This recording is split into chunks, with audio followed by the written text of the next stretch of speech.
Today is the day to celebrate Good Teen Day base sa holidays calendar matag January 16. Kun adlaw sa pag-appreciate sa mga kabataan sa ilang mga nahimong maayo ug sa dili pag-focus kung asa sila nasayop. Gani tungod niini dungan sa kasaulugan, pipila karon sa kabataan ang atong pangutan-on kung unsa kahang ilang bation pag gina-appreciate. Naay purpose akong ginahimo kong i-appreciate nila. Then kung ma-appreciate na lang akong effort, thank you. Kung dili man, thank you po. Kaya basta nahimo na akong kung gusto. Malipay ma'am, kanang medyo mo-boost imong confidence. Always yun na ma'am, sa balay ma'am. Like, karang ma-heart ko, kay usay mo kay ginakumpara ba, like nga na, good ma'am. Mga sa lahi nga kuhan, nga, sa naman nga tao, like sili nga nga to. Pero okay lang sa ko ma'am kay mag-moving forward, mag-ano naman ba, acceptance. Si Irene makabati usab og kaluya ug galing aduna kini mga butang nga maayong gihimo apan wala matagda. Ganahan pa ka mag-achieve og mga bagay good.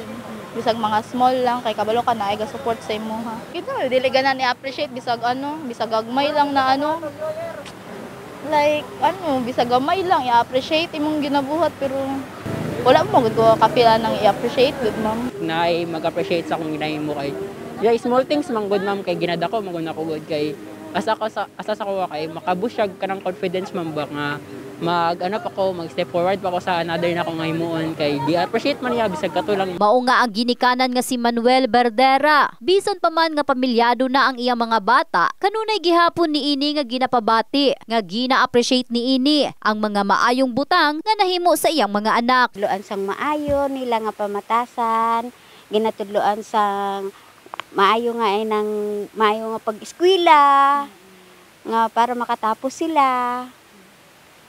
Ginakuan gid nila natudloan gid ginakuan gid nila sunod nila ang akon nga ginatudlo sa ila.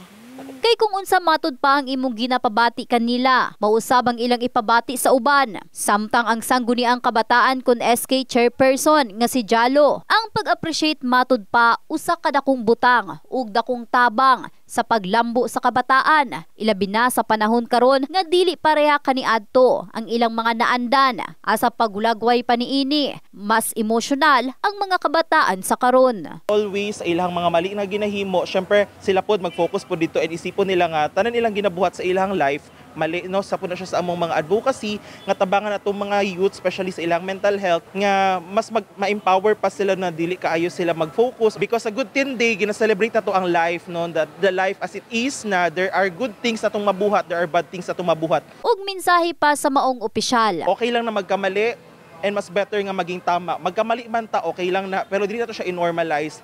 Let's take that as an opportunity para maging better no, sa atong mga coming days. Kay karatanan atong mga experiences sa life. Sa tanang kabataan hinumdumi, you are appreciated and you are blessed.